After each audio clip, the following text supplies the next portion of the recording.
Hello everyone, नमस्कार. मी प्रियंका. सर्वप्रथम तुम्हाला अक्षय तृतीयेच्या खूप खूप शुभेच्छा. तर अक्षय तृतीयेच्या निमित्ताने मी एक मिनी ब्लॉग तयार करणार आहे. त्यामध्ये मी दिवसभर काय काय केलं आणि अक्षय तृतीयेची तयारी कशी केली ते आपण बघणार आहोत. तर आता सूर्यदेवता तर डोक्यावर आलेले आहेत. सर्वप्रथम आपण त्यांचे दर्शन घेऊया आणि पुढची तयारी बघू. तर ब्लॉग मी कधी तयार केलेला नाही, त्यामुळे सजेशन्स आर ऑलवेज वेलकम. काही चुका झाल्या असतील किंवा काही ॲडिशन हवे असेल तर नक्की मला कळवा. पुढच्या ब्लॉगमध्ये त्या गोष्टी मी ॲड करायचा नक्की प्रयत्न करेन. तर आता सध्या तर मी माझ्या तयारीला सुरुवात करते. पहिले करणार आंघोळ आणि आंघोळीपासून पुढची तयारी. रेडी होते. रेडी झाल्यावर सगळ्यात आधी तुळशीला पाणी घालणार आहे, त्यानंतर सूर्यदेवताची पूजा करणार आहे. हे माझं डेली रुटीन आहे. पण जर कधी उशिरा उठली तर मात्र सूर्याला पाणी घालायचं राहून जातं. पण तुळशीला मी मात्र नक्की पाणी घालते. तुम्ही जर नसेल घालत तर नक्की घाला. आणि आजच्या दिवशी तर सूर्याला पाणी घातलंच पाहिजे, कारण की आज अक्षय तृतीय आहे. नव्या दिवसाचा नवा उगम.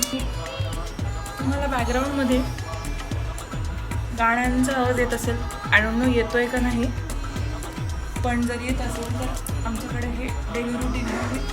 सकाळी उठल्यावर पहिले अभंग भक्तिगीताने सुरुवात होते, म्हणजे त्यानंतर आमच्या दिवसाची सुरुवात होते आणि मग आम्ही आमचा पुढचा उपक्रम चालू करतो. बॉडी लोशन मी आधीच लावून घेतलं होतं. थोडंसं काजळ लावणार आहे.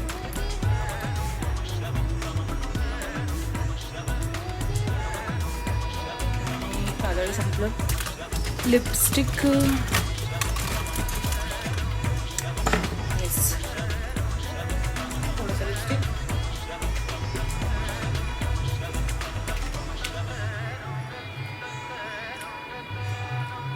येस, आणि मी झाली अशा प्रकारे रेडी. आता आपण जाऊन तुळशीची आणि सूर्याची पूजा करू सगळ्यात आधी. त्यानंतर मला रांगोळी काढायची आहे आणि रांगोळी काढल्यानंतर देवाच्या पूजेला सुरुवात. आणि अशा प्रकारे मी तुळशीला पाणी घातलं. दररोज तुम्ही सुद्धा आंघोळ केल्यावर नक्की तुळशीला पाणी घाला. त्यानंतर मी सूर्याला पाणी घातलं, ज्याला आपण अर्घ्य देणं असं म्हणतो. उगवत्या सूर्याला नक्की पाणी सकाळी उठून घातलं पाहिजे. तर आता आपण रांगोळी काढणार आहोत आणि रांगोळीची मी डिझाईन ऑलरेडी फायनल करून ठेवली होती, पण मला आता बघितल्यावर कळतं की माझ्याकडे 2-3च कलर आहेत. तर तेवढेच कलरमध्ये मला ॲडजस्ट करून रांगोळी काढायची. तर आपण आता पटापट रांगोळी काढूया, नंतर पूजेला सुरुवात करूया. इथे माझी रांगोळी काढून झालेली आहे आणि मी वेल काढते आहे. अगदी छोटीशी मी रांगोळी काढली, तुम्ही बघू शकता. माझ्याकडे मोजके 3 कलर होते, 3 ते 4. त्यात मी कशी छोटीशी रांगोळी काढली आणि आता आपण पटापट पूजेची तयारी करूया. आणि मी इथे पूजा मांडली आहे, तुम्ही बघू शकतात. ज्यात आजच्या पूजेमध्ये लक्ष्मी, विष्णू, गणपती, अन्नपूर्णा आणि कृष्णाची पूजा केली जाते. आणि अशा प्रकारे माझी पूजा झालेली आहे.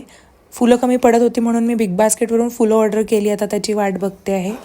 पूजेची थाळी तयार केलेली. आता आपल्याला आरती करायची. इथे मी एक तुपाचा दिवा घेतला आहे, फुलवात केली आहे आणि एक तुपाचा आणि एक तेलाचा दिवा नेहमी लावायचा. तर हा तुपाचा दिवा तुम्ही बघू शकता. आणि दुसरा जो दिवा आहे तो तेलाचा दिवा आहे, तिळाचा तेलाचा दिवा. नेहमी लक्षात ठेवा की आरती करताना एक तुपाचा आणि एक तेलाचा दिवा लावायचा आहे. आणि इथे मी धूप, अगरबत्ती आणि कापूर घेतलेला आहे. अशी पूजा थाळी तयार केली आहे. आता माझी पूजा झाली आहे आणि सांगितल्याप्रमाणे मी फुलांची वाट बघते. थोडेफार फुलं आले की परत देवाला व्हायचे आहे, कारण की मला फुलं कमी पडली आहेत. आणि आता मी लागते स्वयंपाकाच्या तयारीला. स्वयंपाक ऑलमोस्ट झालेला आहे. मला फक्त वडे तळायचे आहेत, फुलके करायचे आहे आणि आमरस करायचा आहे. बाकी स्वयंपाक पूर्णपणे तयार आहे. तर पुढे मी तुम्हाला स्वयंपाकाचा आणि पंचपक्वान्नाचा व्हिडिओ दाखवणार आहे. पीठ हे ऑलमोस्ट मळून तयार आहे. आपण याला 5 मिनिट पोळ्या नरम व्हायला आपण हे पीठ साईडला ठेवू. आणि फ्राईंग पॅनमध्ये ऑलरेडी तेल गरम झालं आहे, त्यात मी कुरडई आणि पापड टाकून तळते. पीठ मळल्यानंतर मी पटापट गोल असे फुलके लाटून घेतले, कारण की ते छान मऊ, सॉफ्ट आणि टम्म असे फुगले पाहिजेत. आणि मी बनवले असे टम्म फुगलेले फुलके. बिग बास्केटवरून फुलं मागवली होती, फुलं आली. आता मी पुढची तयारी करते. इथे मी माझ्या आजोबा आहेत आणि माझ्या पप्पांचा फोटो मांडला आहे. इथे पूजा मांडणार आहे मी. आजच्या दिवशी पितरांना सुद्धा दान केलं जातं, त्यामुळे पितरांना हा नैवेद्य दाखवला जातो. आणि आमच्याकडे आजोबांची आणि बाबांची आम्ही पूजा करतो. तुम्ही ऐकलं असेल, बऱ्याच ठिकाणी पितरांना सुद्धा दान केलं जातं. तर तुमच्या घरात जी मृत व्यक्ती असेल, ज्यांची मृत्यू झालेली आहे, जसे तुमचे कोणाचे आई वडील असतील, आजी आजोबा, काका काकू, जे तुमच्या कुळातले आहेत, त्यांना सुद्धा आज केलेलं अन्न हे प्रसाद म्हणून वाढलं जातं, जसं आपण पितृपक्षात करतो.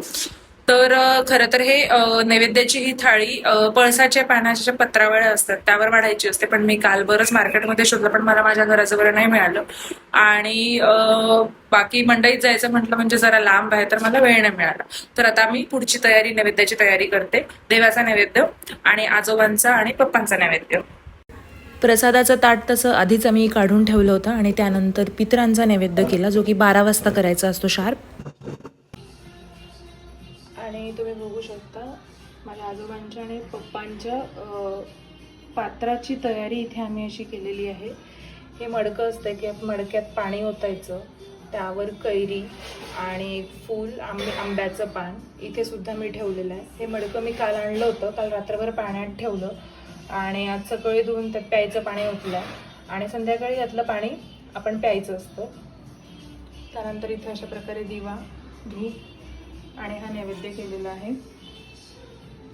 तर नैवेद्यामध्ये इथे आहे ही साटोरी, कढी, पालक डाळ भाजी, चिंचेची कढी, आंब्याचं पन्ह, आमरस थोडा घट्ट केला आहे, तांदळाची खीर, कुरडई, पापड, वडा, तेल लावलेली ही दुपुडी पोळी आणि पानाचा विडा, विड्याच्या पानाचा पण खायचा जो पान असतो तो पानाचा विडा ठेवायचा, वरण भात, त्यावर तूप. देवपूजा आणि सगळी तयारी झाली आहे.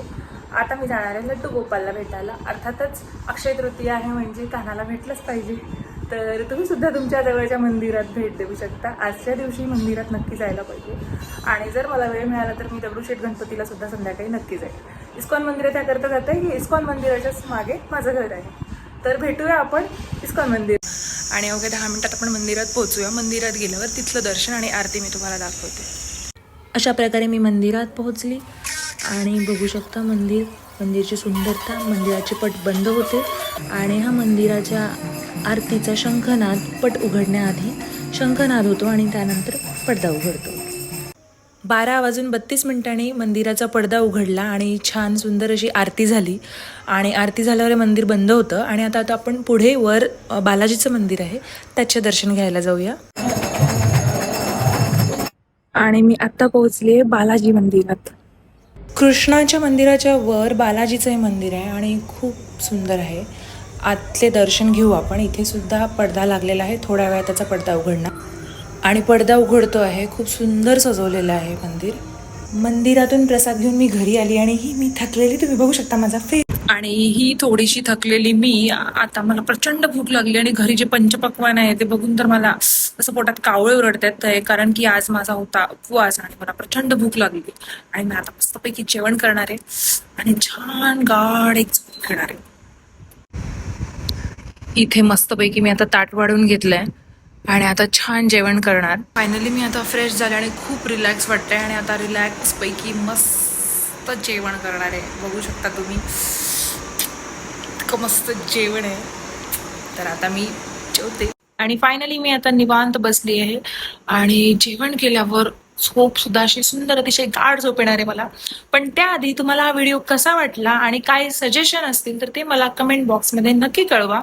माझा अर्थातच हा पहिला व्लॉग होता आणि आज मला कळतंय जे डेली व्लॉग करणारे आहेत, युट्यूबर्स आहेत, त्यांना किती प्रचंड मेहनत घ्यावी लागते हे आज मला कळतंय. कारण की मी दरवेळी इंस्टाग्रामवर व्हिडिओ करते, इंस्टाग्रामवर रील पोस्ट करते, त्यामुळे मला अजिबात आयडिया नव्हती की म्हणजे ऍक्च्युअल व्लॉगिंग हे काय असतं. तर आज माझा हा पहिला ट्राय होता. तर डेफिनेटली तुम्हाला आवडलं असेल तर कळवा आणि सजेशन्स असतील तेही कळवा. नक्की मी ते पुढच्या व्हिडिओमध्ये नक्की ऍड करण्याचा नक्की ऍड करेल त्यामध्ये. So like, share and subscribe. तोपर्यंत बाय बाय, टेक केअर.